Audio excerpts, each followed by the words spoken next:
some places don't become haunted. They stay busy long after everyone leaves. In the United States, in the state of Kentucky, overlooking the city of Louisville, there is a quiet hill that looks peaceful from a distance. Trees, fog, open sky. But sitting at the top of that hill is a long concrete building that was never meant to feel peaceful. Waverly Hills Sanatorium. Today, it is abandoned.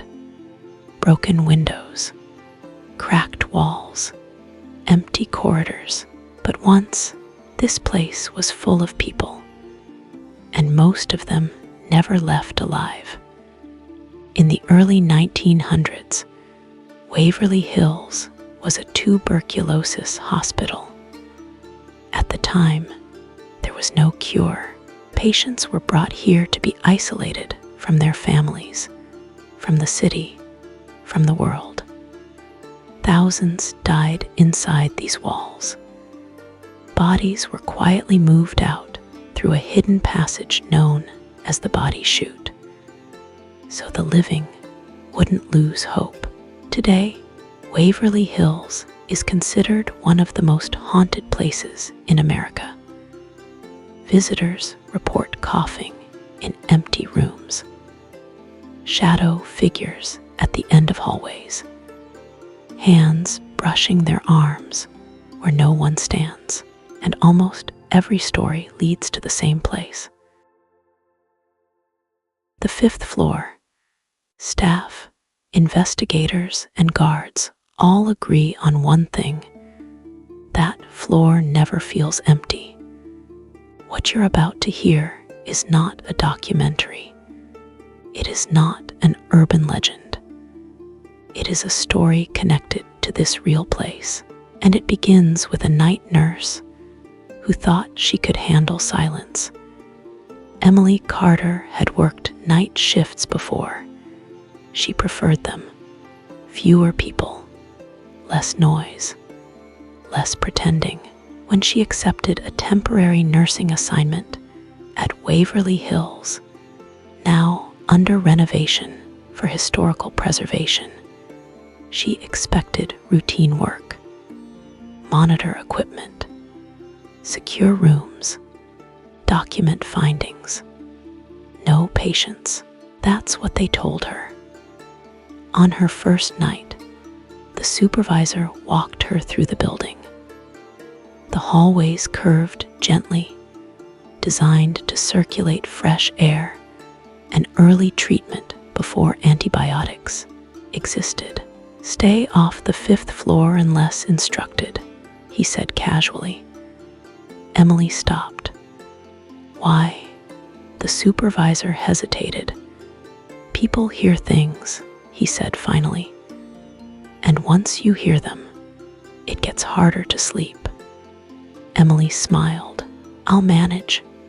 The supervisor studied her face for a moment. No one ever says they won't. That night, Waverly Hills settled into its familiar silence. Emily sat at the 4th floor nurse station, filling out reports. The building creaked softly as temperatures shifted. Wind moved through broken windows. At 1:40 a.m., she heard it. Coughing, dry, weak, human. Emily looked up. Training took over. She grabbed her flashlight and stood. The coughing came from the stairwell, leading upward, toward the 5th floor. She hesitated. Then she climbed. The 5th floor was colder. The air felt heavier, stale, in a way dust couldn't explain. Her flashlight stretched down the hallway, revealing peeling paint and empty doorways. The coughing stopped. Emily called out softly, "Hello?" No answer. Then a whisper came from behind her. "Nurse." Emily turned. The hallway was empty, But something had changed. One of the sealed doors, clearly marked and previously locked, was now open, and from inside the room came the sound of breathing. Emily stood frozen in the doorway. "This place is closed," she said, more to herself than anyone else. The breathing stopped. Then the room spoke back. "Please, don't close the door." Her stomach dropped. The voice was weak, hoarse, human. Every instinct in her training screamed the same thing. A patient is calling. She stepped inside. The room was empty. No bed, no equipment, just peeling walls and a cracked window.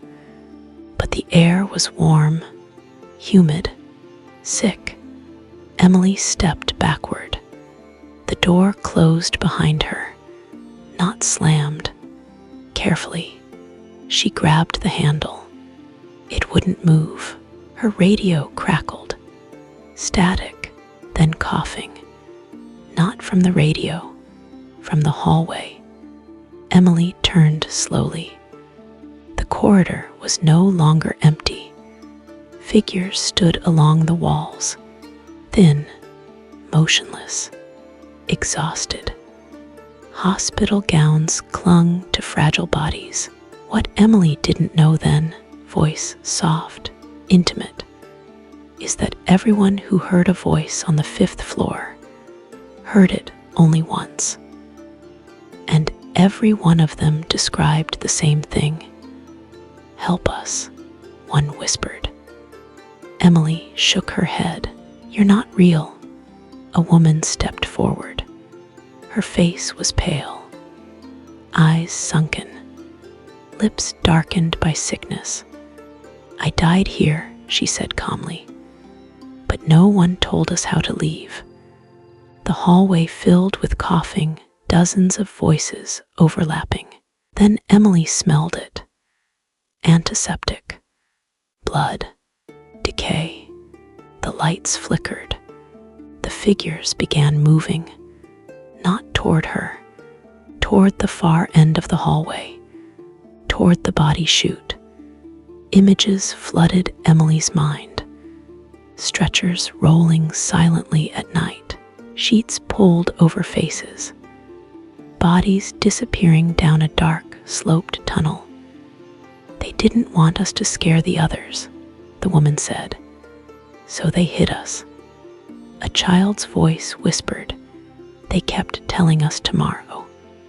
Pause, and tomorrow never came. Emily screamed. The hallway snapped back into emptiness.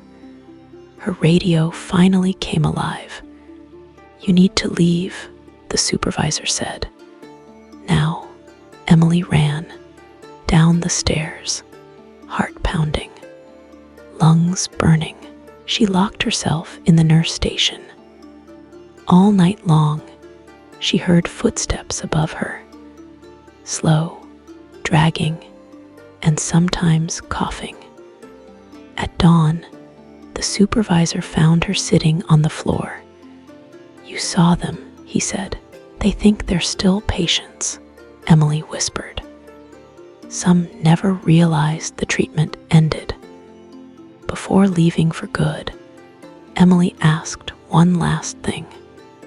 "The body chute," she said. "I need to see it."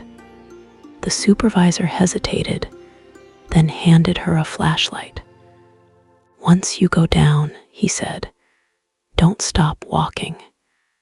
The chute sloped into darkness. The walls were scratched deep, desperate marks. Halfway down, coughing echoed. Figures appeared ahead, wrapped in sheets, watching. "We waited," one whispered, "for medicine, for air, for someone to tell us it was over." Emily took a step forward. The figures recoiled. Another step. They began to fade. "This place remembers pain," Emily said. But it doesn't get to keep you. The coughing stopped. The chute fell silent. Emily quit the next day.